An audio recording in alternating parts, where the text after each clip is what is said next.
Hello guys, welcome back again to my channel. Nama aku Natasha Deborah, dan buat kalian yang belum subscribe aku, kalian harus banget subscribe aku dulu. 5, 4, 3, 2, 1.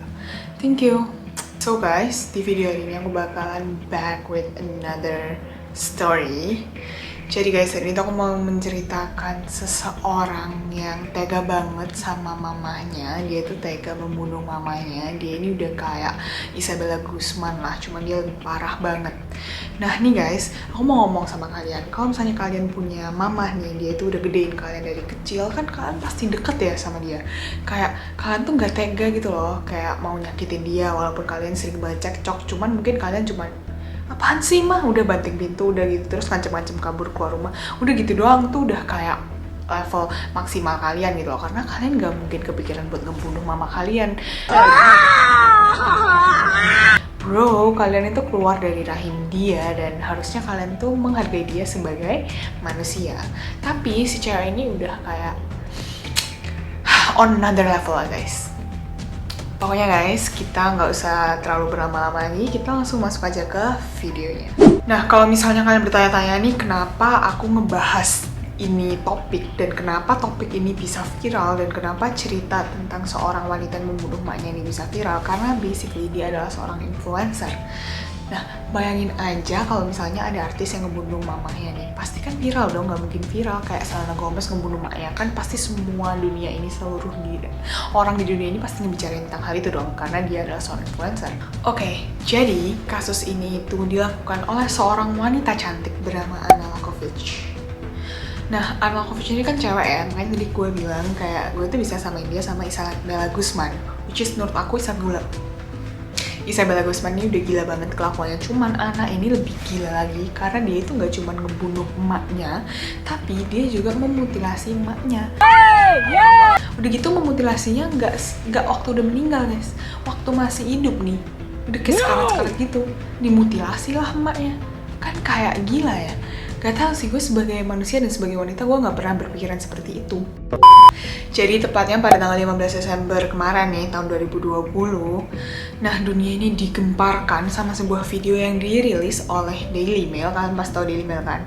Nah, di video itu tuh isinya ada seorang perempuan cantik yang berada dalam ruang persidangan nih. Nah, ternyata nih setelah diusut-usut, ternyata perempuan ini tuh Anna. Nah, Anna ini ternyata dia itu berprofesi sebagai influencer dan juga model di Moldova. Nah, kalau misalnya kalian nggak tahu Moldova itu di mana, dia itu ada di sebelahnya Romania. Anna ini lebih mengagetkannya lagi, dia itu baru aja berumur 20 tahun, which is mukanya agak boros ya guys buat umurnya dia, walaupun dia emang cantik sih. Dan Anna ini punya seorang adik laki-laki. Dan kalau misalnya kita sekarang mau ngebahas soal duit ya, oh my god guys, udah nggak usah dibahas lah soal duit. Dia kayak bener-bener nggak kekurangan duit sama sekali, bahkan dia itu berkelimpahan harta, dia itu kayak tajir melintir lah. Walaupun dia tinggalnya di Moldova, itu adalah salah satu kota termiskin di Eropa, cuman dia itu orang kaya di sana. Karena bapaknya itu adalah seorang kontraktor gede lah di sana. Dan bahkan nih, bapaknya si Anna nih katanya hampir mencalonkan diri menjadi gubernur. Ya udah kayak Pak Sandiaga Uno lah, udah jadi gubernur tapi juga entrepreneur gitu loh guys. Kayak sukses di dua-duanya. Namun bapaknya ini gak jadi nyalonin diri jadi gubernur karena ada beberapa data-data yang belum bisa difulfill sama bapaknya. Jadi pencalonan diri bapaknya jadi gubernur ini batal. Nah, karena anak ini tajir dan dia itu seorang perempuan, ya wajar banget kalau misalnya dia itu suka sama dunia glamour dan juga suka barang-barang branded, dan intinya dia itu pingin banget jadi seleb. Kayak apa sih? Kayak dia itu haus akan popularitas lah guys. Nah, di sini dia itu lumayan terkenal lah guys. Dia itu punya followers Instagram kurang lebih 9.400, tapi ya sayangnya belum bisa swipe up sih, karena swipe up minimal 10.000 ya guys. Nah, selain itu, selain suka berbelanja nih, Anna itu juga suka traveling gitu loh guys. Kayak suka pergi-pergi dan kemana-mana. Tapi yang bikin orang-orang tuh lebih wow lagi sama Anna, walaupun dia udah cantik, udah punya duit, udah suka hamburin duit nih kesannya kan. Tapi Anna ini tetap pinter guys. Dia itu kuliah di jurusan kedokteran. Nah, kalau misalnya aku udah bilang jurusan kedokteran, berarti dia emang beneran pintar dan kayak bisa dibilang lah dia calon menantu yang baik, idaman menantu yang baik, ya gitulah ya guys. Pokoknya dia udah cantik, udah gitu kaya, nggak akan bikin susah kalian. Terus dia dokter lagi, kayak gila kurangnya di mana guys? Kayak please change life with me, karena gue Saya noob. Meskipun bisa dibilang nih anak itu udah punya semuanya, cuman itu nggak bisa menjamin kebahagiaannya dia. Jadi makanya kalian jangan mudah percaya sama social media, karena orang itu bakalan nunjukin yang terbaiknya mereka lah di social media gitu. Jadi kayak belum tentu bahagia guys. Nah jadi anak itu rela ngebunuh ibunya sendiri yang udah gedein dia, gila nggak? Coba bayangin aja deh, lo ngebunuh ibu lo sendiri, kayak oh my god, gak kebayang aja di otak gue gitu. Dan ibunya si anak ini yang bernama Praskovia Lakosvich itu baru aja pulang dari Jerman dari business trip gitu guys. Terus dia itu kan pulang ketemulah sama si Ana. Kemudian dia kayak ngomong-ngomong dan berakhir tuh cekcok, biasalah anaknya udah gede, udah 20 tahun pasti kayak sering berbeda pendapat gitu loh, berdebat dan cekcok. Terus kayak cekcok sampai akhirnya anak itu jadi kayak marah banget. Dia itu lari ke dapur dan dia itu ngambil pisau dapur. Dan gak lama kemudian ibunya ditusuk lah sama Ana.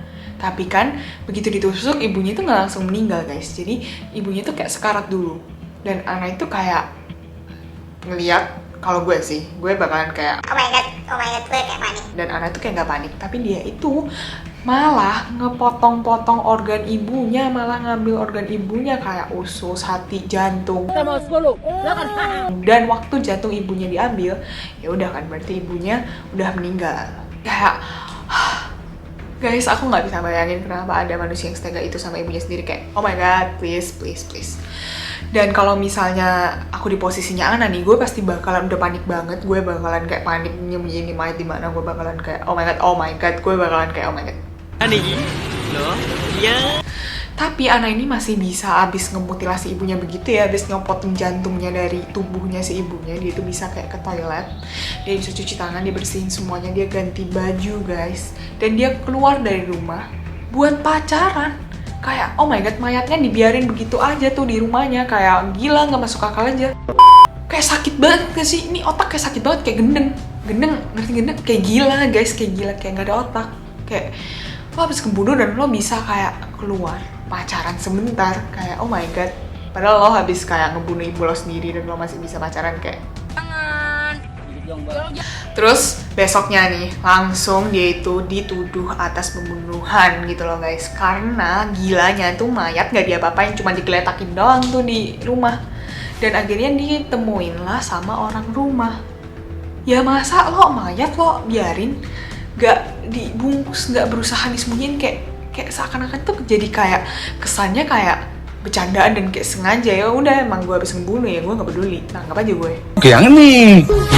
Karena berita ini kan viral banget nih, jadi banyak orang juga yang berspekulasi A, B, C, dan D. Karena ini tuh bukan kasus pembunuhan biasanya gitu loh guys. Karena kan kayak mayatnya dibiarin, kayak dia nggak kabur, dia nggak pergi kabur, dia malah pergi pacaran guys, dan dia kembali lagi pulang ke rumah. Makanya banyak orang yang berspekulasi, katanya nih anak itu kayak dendam banget, udah dendam kesumat sama emaknya. Karena emaknya itu maksa Ana buat ikut rehabilitasi obat-obatan terlarang. Dan juga katanya ada isu-isu yang beredar nih kalau misalnya ibunya Ana itu udah mendaftarkan Ana secara diam-diam untuk masuk ke rehabilitasi obat-obatan terlarang tersebut. Dan waktu ibunya pergi ke Jerman buat bisnis trip nih, ternyata ibunya itu nggak cuma pergi buat bisnis trip, melainkan ibunya itu juga mencari tahu informasi tentang obat-obatan terlarang dan juga rehabilitasinya gimana gitu loh guys. Karena Ana ini udah kayak kecanduan obat-obat terlarang banget. Selain itu, waktu Ana melakukan pembunuhan pada ibunya ini, Ana itu masih dalam pengaruh obat-obatan terlarang tersebut. Makanya orang-orang tuh bisa yakin banget untuk membuat spekulasi bahwa oh mungkin dia ini dendam banget nih sama ibunya karena dia disuruh berhenti pakai obat-obatan terlarang. Tapi ada beberapa orang juga yang berspekulasi berbeda. Banyak orang yang bilang juga nih kalau misalnya Ana ini bisa menjadi seorang psikopat atau memiliki karakter seperti itu kayak tidak dibangun dalam satu malam. Jadi emang Ana itu udah kayak dendam banget sama ibunya karena kekerasan yang dilakukan ibunya sejak dia kecil. Jadi dia itu udah dendam banget, jadi dia ngeliat ibunya marah-marahin dia, makanya dia udah gede nih, udah punya power, dibalaslah ibunya dengan cara dibunuh dan dimutilasi. Dan ada juga orang-orang yang bilang kalau misalnya Ana ini mungkin bisa melakukan hal keji tersebut karena Ana ini udah kayak pakai obat-obatan terlarang kan lama banget nih. Jadi otaknya itu udah keserang kayak, ngerti ya sih guys, kalau misalnya kalian pakai obat-obatan narkoba kayak terlalu lama, itu otak kalian emang beneran bisa keserang, kayak jadi nggak bisa think clearly, kayak kalian nggak bisa mikir dengan jernih gitu loh guys. Karena Ana sendiri itu memang track recordnya dia tuh bagus banget. Dia tuh nggak pernah kayak sama sekali ada criminal records dan lain-lain. Even like speed driving aja nggak pernah. Jadi kayak beneran dia tuh kayak cewek baik-baik. Makanya kayak semua orang tuh kaget. Terus karena anak ini udah viral banget, jadi banyak orang yang menimbulkan gosip-gosip. Nah, gosipnya itu katanya si ayahnya anak ini nggak cuma bekerja sebagai kontraktor. Kayak, kalau misalnya kamu cuma kerja jadi kontraktor itu nggak mungkin setajir melintir itu, guys. Jadi, guys, itu tuh semua itu hanya spekulasi, guys. Polisi itu masih kayak menggali informasi lebih dalam lagi, melakukan investigasi. Karena kan ini tuh kejadiannya barusan. Jadi, kita itu kayak belum bisa mendapatkan informasi sebanyak itu lah. Polisi juga masih bekerja, guys. Dan Ana itu udah ditetapkan sebagai satu-satunya pelaku dalam kasus ini, guys. Dan nggak ada orang lain yang kayak mau dicek selain Ana. Dan keesokan harinya, Ana punya pamannya Ana ini yang bernama Vladimir. Dia itu datang ke polisi dan dia bilang kayak, Ana itu nggak mungkin sih bunuh gini-gini. Intinya dia nggak percaya banget. Dan katanya nih polisi itu butuh 2 jam buat membuat Vladimir itu percaya kalau misalnya emang Ana yang ngelakuin itu pada ibunya.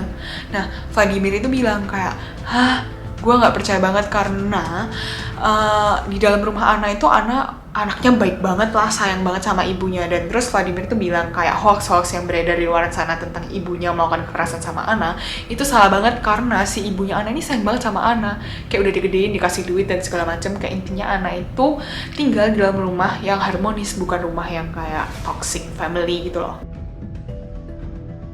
Kemudian kan pasti polisi itu melakukan interogasi pada Ana nih. Dan waktu diinterogasi, ini kan posisinya Ana baru kehilangan ibunya ya. Ana itu sama sekali tidak menunjukkan raut wajah sedih ataupun kayak ketakutan gitu loh, guys. Jadi itu kayak beneran biasa aja. Dia kayak biasa aja, bahkan dia itu sebelum ke persidangan dia itu masih bisa kayak milih-milih baju, dia kayak nyoba-nyoba baju, ngelepas lagi. Kayak intinya dia kayak masih bisa punya waktu buat milih-milih baju. Dan akhirnya Ana itu ke persidangan pakai jaket kulit. Dan ya mungkin kayak biar tetap fashionable, jadi kalau misalnya di foto-foto itu kayak masih cantik gitu loh, guys. Kan dia kayak celeb wannabe, kayak dia haus banget akan popularitas, jadi kayak Nah, setelah itu sebelum hakim masuk ke ruang persidangan, Ana itu masih bisa dengan santainya tidur di kursi panjang, guys. Kayak gila gak sih? Kayak lo mau disidang dan lo masih bisa santai-santai tidur di kursi panjang. Dan bahkan waktu dilihat lagi nih, Ana itu masih bisa ngebersihin kukunya, guys. Mungkin kukunya kotor nih, kena darah-darah kemarin habis membunuh ibunya. Jadi kayak dia itu masih bisa ngebersihin kukunya kayak, oh my god, nggak habis pikir dia itu kayak nggak ada rasa takutnya sama sekali. Kemudian nih waktu hakim masuk ke ruang pintu, dibukakan jeger, hakim masuk. Seharusnya nih kalau misalnya kalian mau disidang kan pasti takut dong kan, pasti kayak langsung berdiri atau gimana. Nah, Ana ini bisa berdiri di atas kursi, guys, kayak udah mau disco. Bener-bener dia berdiri di atas kursi sampai orang-orang yang ada di situ semua kayak pada ngeliatin dia. Nih orang kenapa sih? Kayak nih orang kayak ada gangguan jiwa. Nah kan banyak banget wartawan dan pers tuh. Wartawan dan pers itu kemudian langsung kayak ngerumunin Ana dan nyodorin mic ke Ana. Pada nanyain tuh, Ana kamu sadar gak sih waktu ngelakuin itu? Ana kenapa kamu bertingkah seperti itu? Dan Ana itu cuma diem doang. Terus dia itu ketawa kayak kayak ketawanya si bawang merah, guys. Kayak ketawa-ketawa sinis, ketawa-ketawa jahat gitu loh, guys. Terus dia cuma bilang goodbye. What the heck? Nah ini cewek kan kayak kerasukan ya. Masalahnya si Ana ini nggak ada ketakutannya sama sekali. Padahal hukuman yang bisa menimpa dia itu cukup berat. Either kayak 15 tahun penjara minimal sampai seumur hidup. Dan dia kayak bisa berdiri di atas kursi waktu hakimnya masuk. Kayak gue paling gak habis pikir sama kelakuan dia sih. Nah makanya banyak orang yang setelah melihat perilaku Ana di ruang persidangan itu bilang kalau misalnya emang Ana ini mungkin psikopat atau dia itu memiliki kepribadian ganda. Jadi kayak bisa switching gitu loh, guys. Kayak ya kita nggak ada yang tahu dan polisi masih tetap menggali informasi gitulah, guys, intinya. Jadi kan ini kasus baru, jadi belum banyak informasi yang bisa aku sampaikan juga ke kalian, sorry banget. Dan guys, kan tadi aku bilang nih followersnya Ana itu awalnya 9.400 nih, sekarang dia udah 20.000. Dan sekarang Instagramnya udah gak ada, guys, kalau misalnya kalian cari. Jadi ini aku nemuin dari Google juga sih, guys, kayak Instagramnya dia. Jadi guys, menurut kalian gimana? Kalian boleh tulis komen kalian di bawah lah, guys. Menurut kalian Ana gimana? Apakah Ana emang kerasukan? Atau emang Ana psikopat? Atau emang Ana dendam kesumat? Atau emang Ana pengaruh obat-obatan terlarang? Ya gimana menurut kalian? Tulis komen kalian di bawah, guys. Thank you so much guys for watching my video. I hope you guys enjoy watching my video as much as I enjoy making it. Jangan lupa buat like, comment, share, dan juga subscribe ya, guys. Bye guys, see you guys in my next video. And it goes a little something like